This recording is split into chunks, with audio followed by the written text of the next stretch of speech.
and we were doing the best we can do. Every decision that we made that summer and throughout the year and continue to make was based on health and the safety of students, not necessarily what was the best learning environment for students. We had students back in rows, not in groups. Rugs in the elementary classroom used to be a place where students would gather in teams and collaborate together. They were moved from classrooms. We teach students to share and collaborate around materials. We didn't share materials or manipulatives related to math or learning. They weren't supposed to face each other in close proximity. Instead, sitting side by side was safer for them. And of course, we were all wearing masks. We were all really nervous about the mask wearing.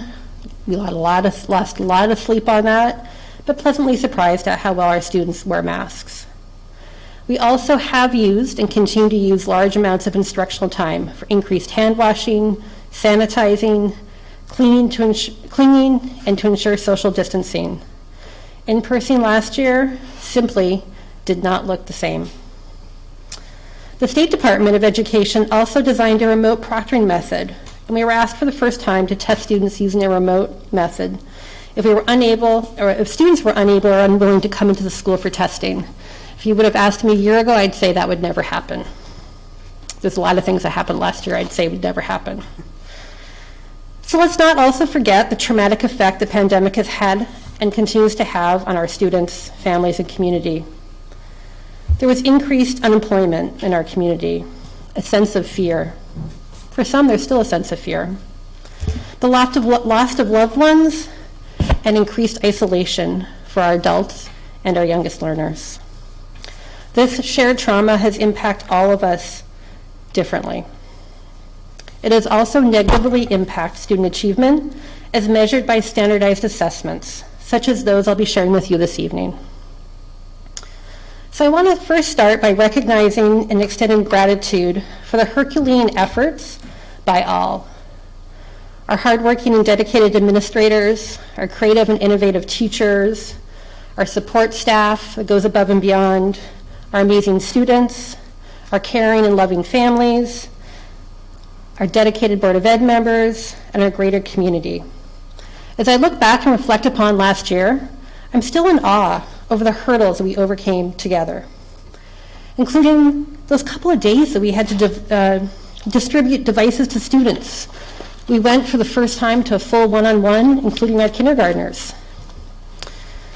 We worked through the fear together of the unknown to put the student needs first. We were learning how to best teach through a screen. And parents stepped out of their comfort level and suddenly became a teacher for our youngest learners. All along, we really worked hard to support our students and families with special circumstances and in creative ways. So I want to just remind you that the pandemic is not over, and we are still living through unprecedented times, and it is hard. It's not normal, and last year was incredibly hard. In fact, as much as we wish this year to be normal, I want to tell you that the world around us and in the classrooms is still not normal. We are still using valuable instructional time for important mitigation strategies and other changes as related to the pandemic. So March of 2020 caused public education to shift in new and innovative ways in response to the pandemic. We had to shift our focus to reflect the new priorities that were clearly emerging. Our first priority, and really our number one priority, really drove many of the changes in public education. The health and safety of students, staff, and the community was our number one priority. This included both physical and the mental well-being for support for our students and our staff. We really led and worked hard on, and continue to lead with compassion and understanding that COVID-related traumas and other sources of trauma and anxiety have intensified the need for quality social emotional supports for students. And Mr. Emmett shared that during his communication, that we really have to continue focus on helping our students work together and regulate their social emotional behavior. We had to learn how to build a sense of community and learning routines in school buildings, but also in distance classrooms. And what does that look like? We had to further personalize our approach with families and students, as everyone was in a unique situation that frequently changed every week or every month. Equity was also a priority last year. We worked with families and staff to remove barriers such as access to technology and the internet, food insecurity, and other engagement barriers for our families and students. So the standardized assessments were canceled in the spring of 2020, but were required for all students in the spring of 2021. We encouraged staff to still focus on the priorities, and we shared that they should not consider these high-stakes tests.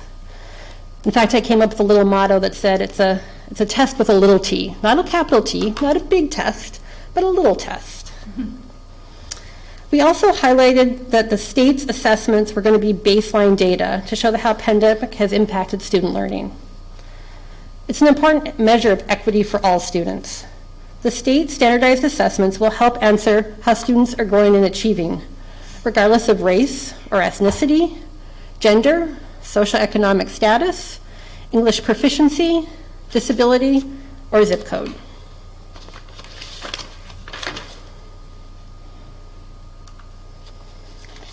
So we're going to start by looking at some statewide data trends, because generally Wethersfield demonstrates similar patterns that you'll find in state data trends. The state provided a comprehensive report, and a few highlights are included on this slide. So overwhelmingly, students who learned out of the school walls in hybrid or remote learning models showed substantially lower achievement and growth during the pandemic.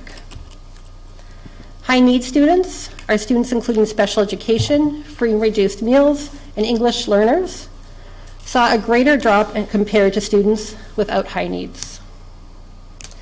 And while academic impacts are seen in all subjects and in all grades, the largest drop in performance is in mathematics. So the next two slides show some statewide data trends just to give you a sense of a comparison. Mr. Emmett talked about how we won't be comparing our scores, but I want you to look at some statewide data. This graph shows an example of state data trends. It focuses on math achievement for students who are not identified as high needs. It's a matched cohort analysis for grades 5 through 8. So the same students were in the 2019 cohort and 2021 cohort. The red bar, which is the 2021 year, shows a marked drop across all learning models when compared to the blue bar, which is 2019. With the greatest drop for students who were fully or mostly remote. Statewide, students who were fully or mostly remote saw a 21% drop in students who scored at a level 3 or 4 in mathematics.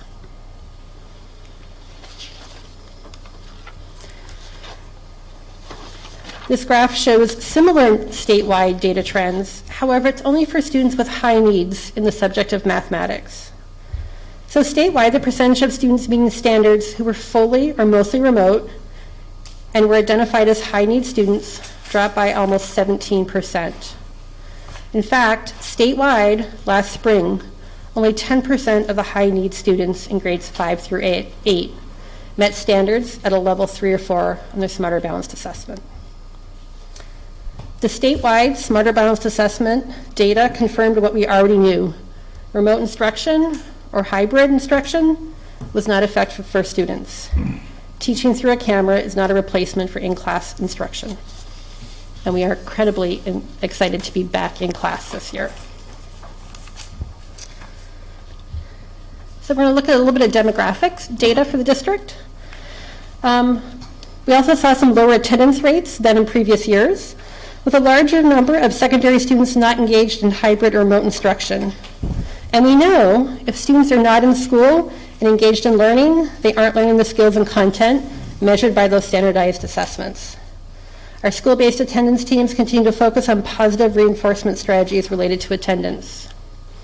Another interesting data point is that Wethersfield Public Schools saw an increase in homeschool students. Last May, we had 39 students being homeschooled. Compared to 2019, we had only 16 students being homeschooled within the district.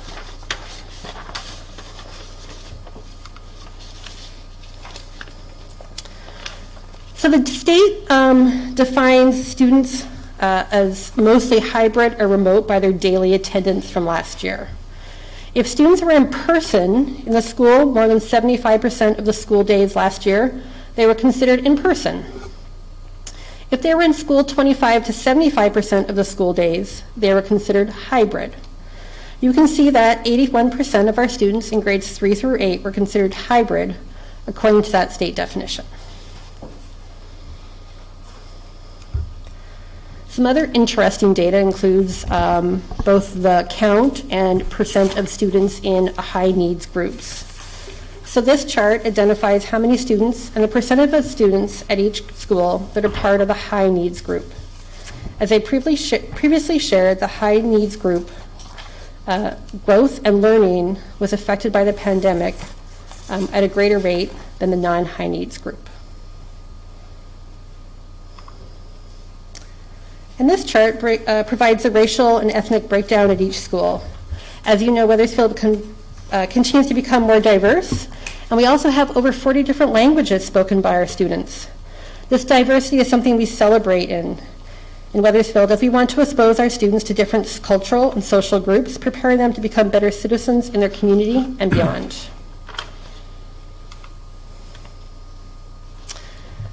So while student learning and achievement remain the cornerstone of schools, we must also acknowledge that there are many skills not measured by these state assessments that our district staff have also been focusing on, such as digital citizenship. I wish we had a standardized test on digital citizenship after last year.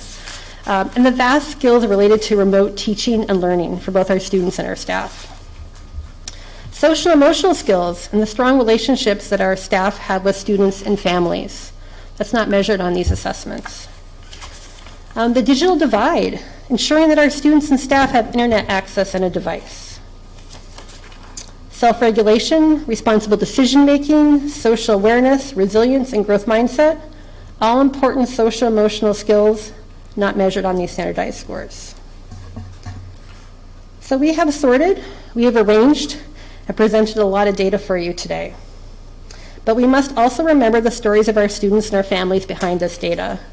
In previous years, I've talked about an analogy of a photo album. And we must remember that the stories are unique for each student. The pandemic has impacted each and every one of us in ways that we can't dismiss. Parents were forced into the role of a teacher, especially for our youngest learners.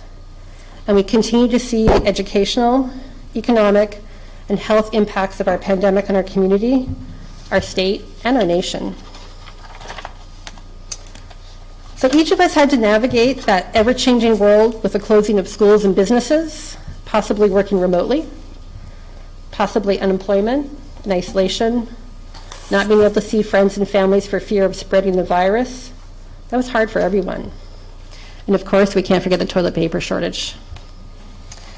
We acknowledge that today we will be reviewing aggregate data for Wethersfield Public Schools that is lower than pre-pandemic achievement. However, we also recognize that as a community, we overcame the unbelievable hurdles to do the very best we could do, given all the challenges and uncertainties the last year brought. We continue to be committed to ensuring positive educational outcomes as we continue to navigate this and educate during this pandemic. So we're going to take a look at the Smarter Balanced Assessment for English Language Arts first. So the Smarter Balanced Assessment is administered to students in grades 3 through 8. This graph reflects English Language Arts achievement for all students in those grades. As Mr. Emmett already shared, tonight's presentation will not include a comparison of the DIRG, will not show a comparison of previous years. You've actually not seen this in the media, and the State Department of Education has been very clear with media and districts that that comparison is not a fair comparison. Schooling looks very different. So instead, we should consider the spring 2021 assessments as baseline data that we can use to compare to future years. This graph displays the percentage of students who have met or exceeded standards in grades 3 through 8 by race or ethnicity. Related to our district priority number 3, equity, we have committed to disaggregating more data by different subgroups, inclusive of race and ethnicity. This data supports the continued work the district's focused on and the priority of equity and culturally responsive teaching approaches.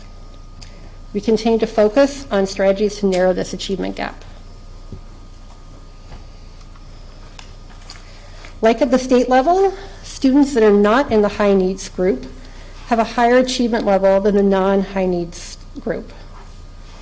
We also continue to focus on this to narrow this achievement gap. While Connecticut has always had a large achievement gap, the pandemic has widened this gap. This graph displays the percent of students at each level for grades 3 through 8 in English language arts. We're also going to move into mathematics. You're going to see some similar graphs in mathematics. This one, again, is looking at grades 3 through 8 and displays the percentage of students in each performance category.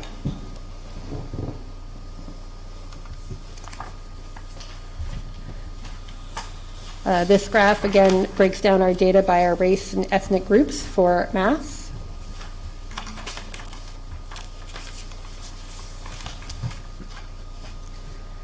Breaks down our students that are high needs and our non-high needs students by math performance and students that have met performance.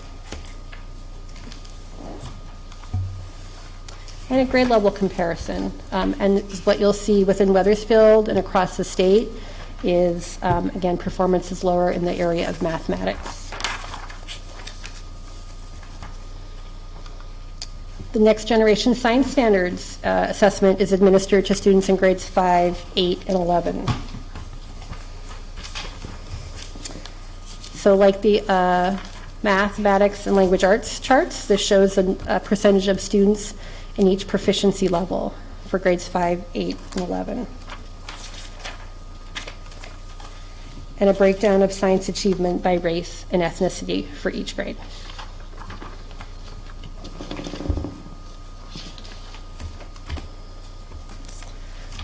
School day SAT scores were administered.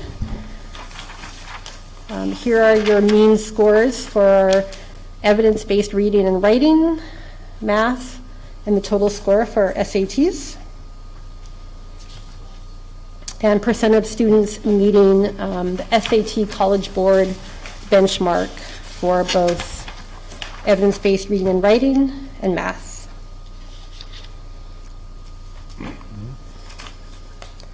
And again, SAT scores broken down by race and ethnicity.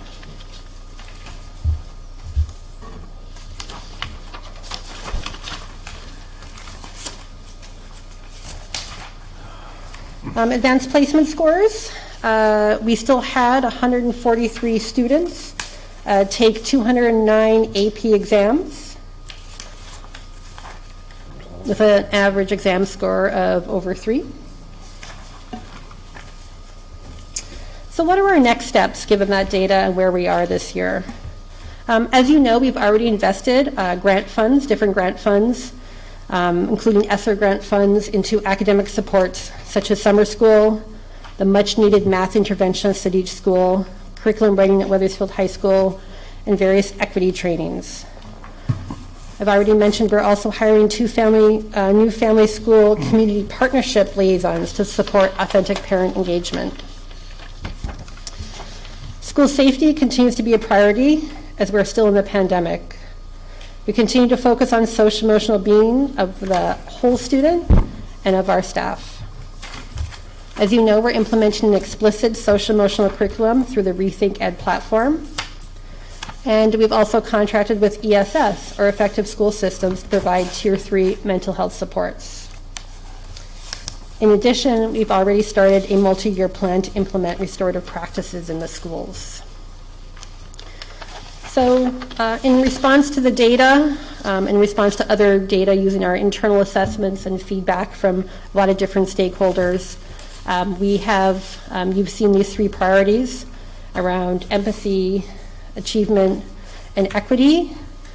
These priorities and our related objectives as a district are really the focus area. You will see that these very much align with our needs that are displayed in our data, anecdotal evidence we have from stakeholder groups, and have already put us in a position to help support social emotional learning, mental health support, math achievement, and support our teachers within the classroom. At your next board meeting, you'll be hearing from the principals and their school improvement plans that are built upon these 3 priorities, and how they've taken these larger priorities as a district and are working with their leadership team around their school improvement plans to further support these priorities at the building level in response to our standardized achievement scores, but also our district data and feedback and the course we've set to help improve student outcomes for this year. So that was a long presentation. I did a lot of talking. Questions that you might have? Any board members with questions? Ms. Granato. Well, one I had that I don't know the answer at all is, we always did grants and federal funding by free and reduced lunch, and the students have not been getting free and reduced lunch last year and this year. Am I correct? So what evidence are we using? What data are we using for that now? So we still do have students that are automatically, that either fill out the application and or are part of the free and reduced through the the food stamps? Yeah, and Medicaid. And Medicaid, I always get that mixed up. Oh. So there is some direct certification of our students, so that is the data we're using. All students, you're exactly right, part of our equity work is all students are receiving free meals right now, but we still encourage families to complete applications because that data is related to some of our state funding. For Title I, our Title I schools are Charles Wright, Emerson Williams, and Hamner. They receive additional tutoring support through those funds. Right, okay. Because I was afraid that would go away just because we didn't have that data. Just one other thing, and I have to say, I'm just a little surprised. We're talking so much about building positive environments for our students and also this care and empathy that we have for them. And then we go and give them these big tests. Wasn't that kind of an oxymoron for last year? Yeah, I would say that was really hard to process, especially last year in the middle of hybrid learning and everything else going on. I think the state did a really good job of saying, this is really about a roadmap for future and improvement, and it's really about that equity across the state, because their view is to ensure not just Wethersfield, but Hartford, Greenwich, Glastonbury, every town provides optimum educational opportunities for students. So they really are using that data as baseline data. That's why we came up with the slogan, it's a test with a little t, right? This is not meant to be a high stakes test. We have to support our social emotional learning. We were required by law to administer that assessment, so we wanted to do it in a way that was as comfortable as possible for students and staff, kind of relieve some of that pressure. But it does show us that the pandemic has impacted student learning, which I think we all knew before we saw standardized test scores, but it gives us a roadmap for improvement in the future. I think from the perspective of the superintendent's group last year, we did, speak to the state about not having the test last year, and it did fall on deaf ears. We were going to move forward with it, and I will say that in hindsight, with regard to this data, at least it does give us a baseline, and as I move forward with my goals personally for the district, it ties in directly to this data. And it's a good foundation on which we can build. And I think, you saw it today when you looked at the math scores. I mean, there is a distinct reason why we invested in all of those math interventionists across our school. So we were really strategic with the data. So, in hindsight, although it was a challenge to administer it after being hybrid for such a long period of time last year and then fully remote prior to that, it has given us some good baseline data on which we can build. Thanks, Sally. I like that answer. Thank you. You're welcome. Mr. Healy.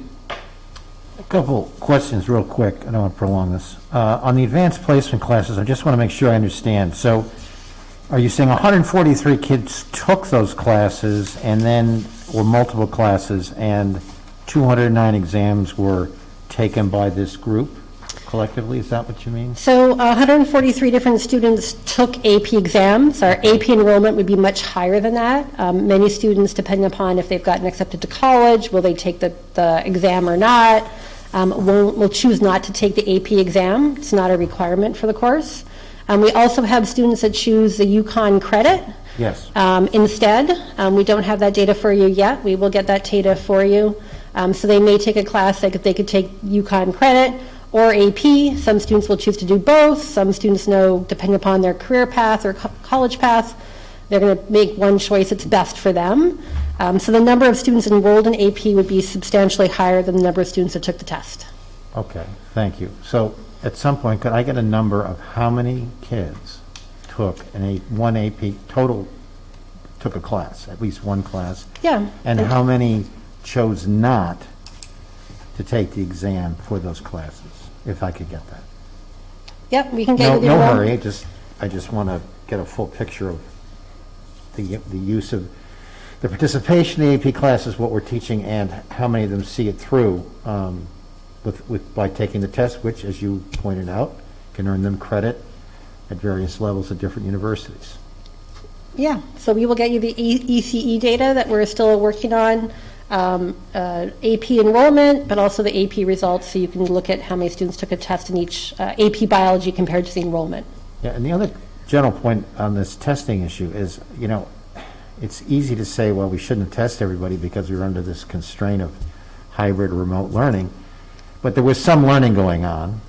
The test is a reflection of that. It's like a poll, it shows you where you are at a particular time, and it's reflective, I think, despite the best efforts of parents and staff and paras, that there was no substitute for in-class learning, Yeah. both in terms of academic achievement and social emotional learning.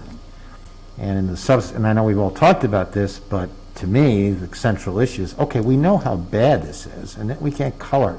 Some districts have much worse outcomes, without dropping names. We've done a very good job comparatively. But the question is, the comments that the superintendent made, trying to fill these positions for tutors and these other shortages of specialists and helpers.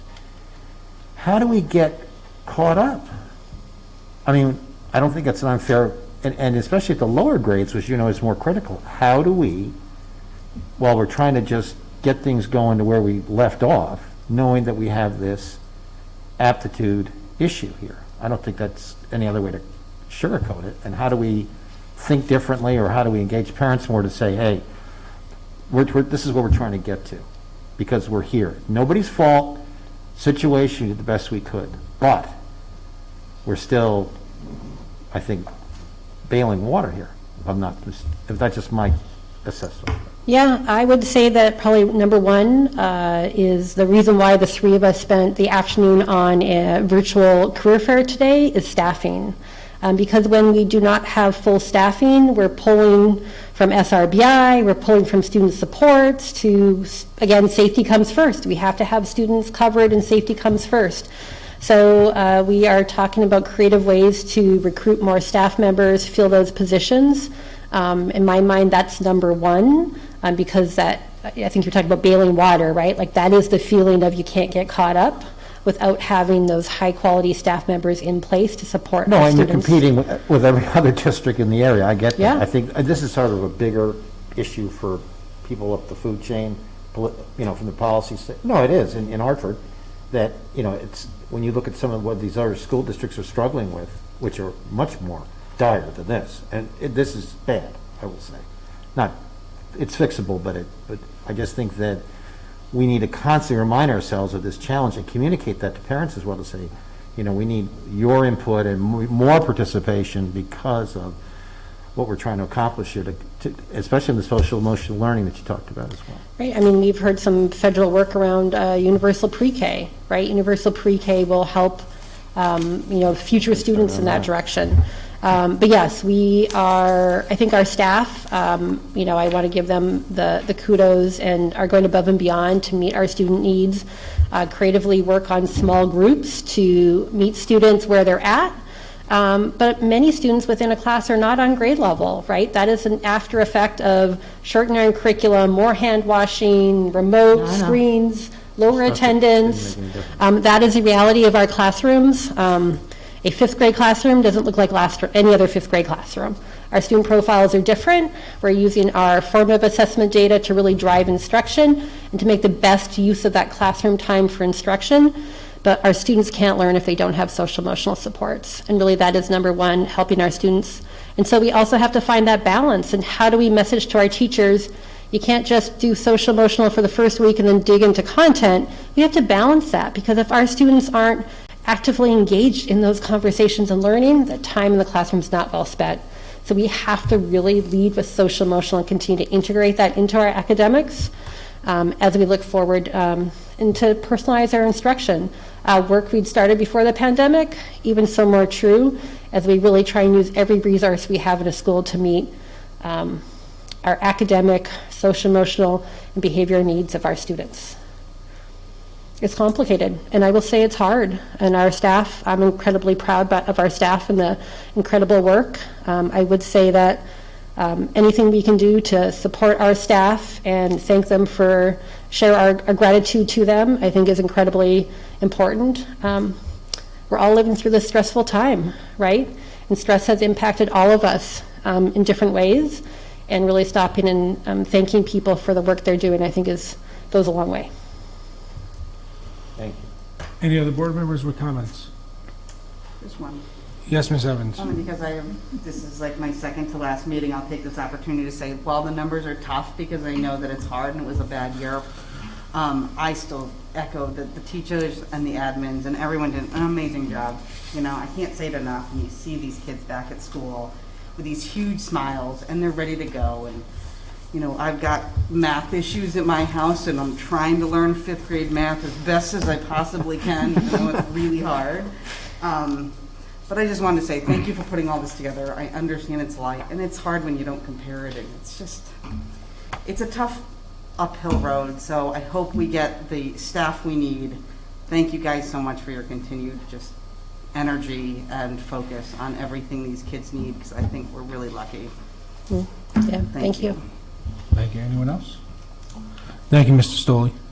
Thank you all for your support.